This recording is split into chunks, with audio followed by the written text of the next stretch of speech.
Maxpart, kamusta kayo? At ngayon, pag-uusapan natin ang mga subok na teknik para maghabol sa iyo ang lalaki.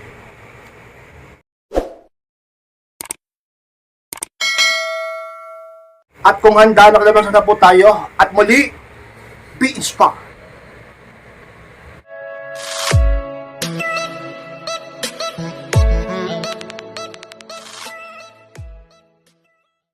At ang unang subok na teknik ay inspired upang maghabol sa iyo ang lalakis. Bigyan mo siya ng space para ikaw naman ang hanapin. Yan ang unang subok na teknik ay inspired upang maghabol sa iyo ang isang lalaki. Dapat binibigyan mo siya ng space upang siya naman ang maghanap sa iyo.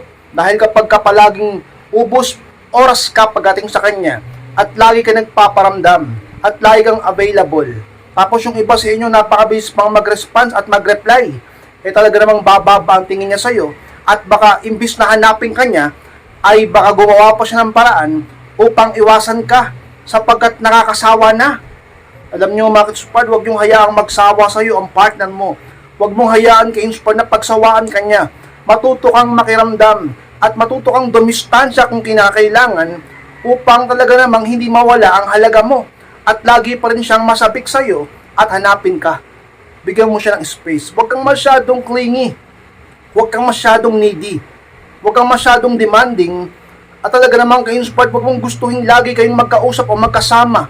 Sapagkat ang isang lalaki ay mas lalong nababalaw sa isang babae kapag ito ay hindi niya laging nakikita o nakakausap. Bigyan mo siya ng space, ka-inspired. Huwag kang nakakasakal. Huwag kang napaka-needy upang ang lalaki ay hindi mawala ang pagmamahal sa iyo, ka-inspired. Paano ang subok na teknik, ka-inspired, upang habulin ka ng isang lalaki? Dapat nakikita niya na hindi lang sa kanya umiikot ang buhay mo. Yun ang pangalawang talaga mong subok na teknik, ka-inspired, o sikreto upang lalaki habulin ka.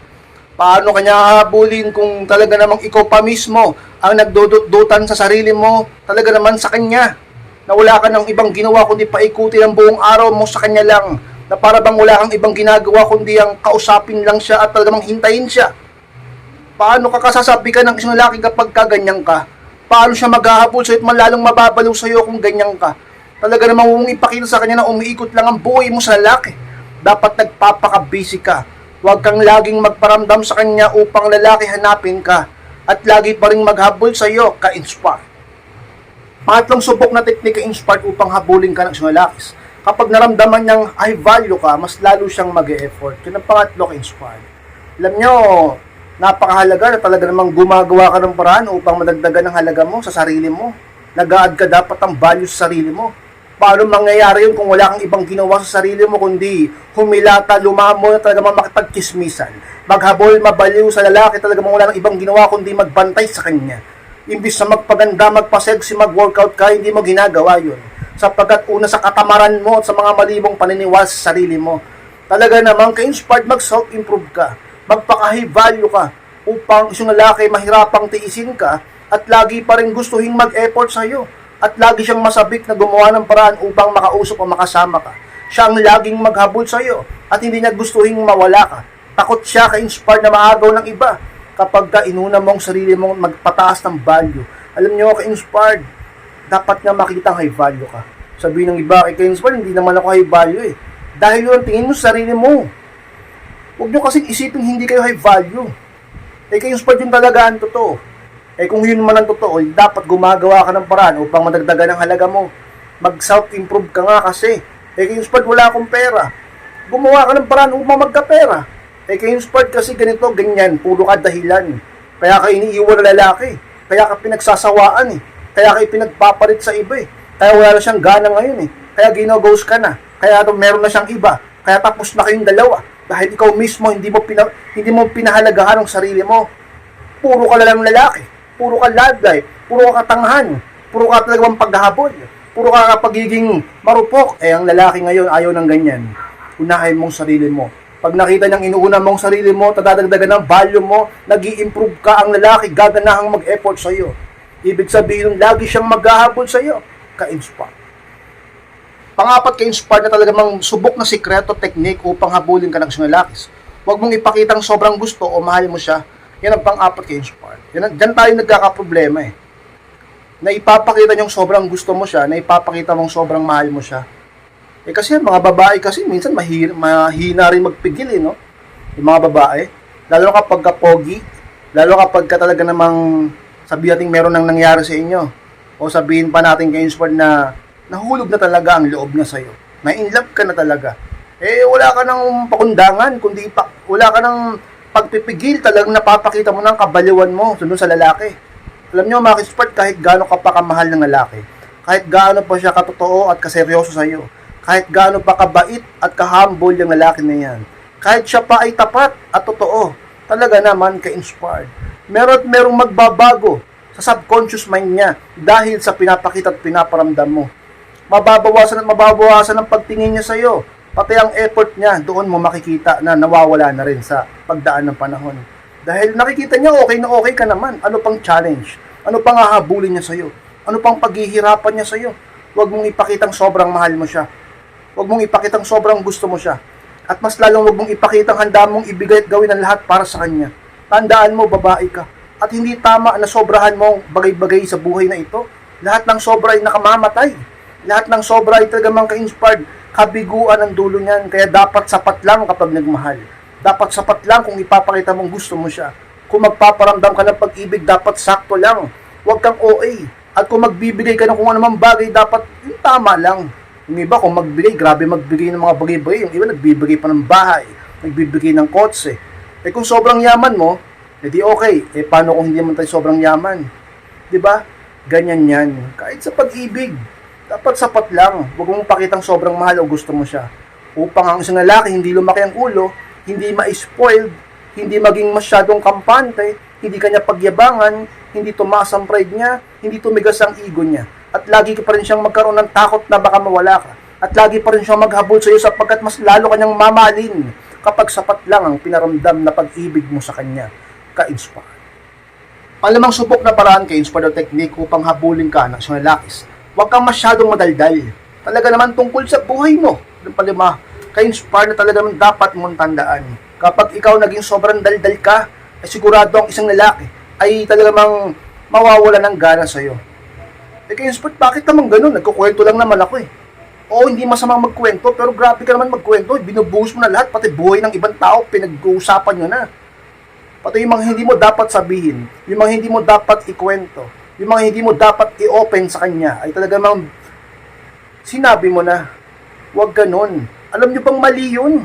Kahit saan bagay, sa pinansyal, o kung pa sabihin natin ka-inspired sa mga sobrang sikreto mo sa buhay, hindi mo dapat lahat sinasabi yan. Kahit yung kinikita mo, kung minsan pati yung trabaho mo, depende sa sitwasyon kung sasabihin mo o hindi. Pero dapat hindi mo binubuhusan lahat ng knowledge na tungkol sa'yo sa ibang tao. Hindi mo alam kung ano tumatakbo sa utak nila. At pagdating sa dating o sa relasyon, nakaka-turn off yung sobrang daldal. At ang pinakadahilan niyan kung bakit hindi ka dapat sobrang daldal sa lalaki, nawawala yung pagiging mysterious mo. Hindi siya makikurious sa'yo. Wala nang challenge. Boring na. Alam niya na lahat tungkol sa'yo. Paano pa siyang ngayon mas lalong mag-iisip sa'yo? Mag-i-invest, magmamahal, mag-i-effort sa'yo. At mas lalong maghahabol sa'yo. Kung ganyan ka. Kaya, maging mahinhin. Kahit paminsan-minsan. Ka-inspired, madaldal talaga ako, talkative ako wag naman sobra. At matuto kang lumugar. At matuto kang pumili. At matuto kang makiramdam. Sentido common. Common sense kung anong dapat mo lang sabihin sa kanya. Gamitin utak mo, wag lagi ang bunganga mo. Upang ang lalaki lagi pa rin ma-turn on sa'yo. At maghabol at magkaroon ka pa rin ng challenge sa kanya at mag-effort sa'yo. Ka-inspire. At ang mga subok na paraan ka-inspired upang maghabol sa'yo ang isang lalaki. Kapag nakita niya na kaya mong tiisin siya, doon siya magsisimula maghabol. Alam nyo, isa sa pinakamakapangyarihang bagay na pwede mong magawa at mamaster. Kapag yan ay talaga namang nagawa mo, ang lalaki siguradong maghahabol sa'yo.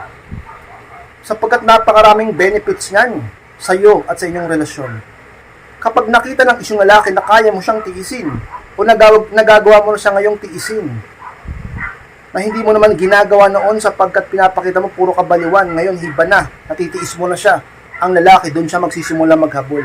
Marami kasi siyang maiisip Marami siyang katanungang papasok sa utak niya, bakit bigla ka na ganyan noon? Hindi mo siya kayang tiisin. Noon, Hindi mo siya kayang babayaan, hindi mo siya kayang kalimutan, hindi mo siya ini-ignore. Lagi kang marupok sa kanya, lagi kang nababalo sa kanya, at ikaw lagi ang naghahabol sa kanya. Hindi mo siya kayang tiisin.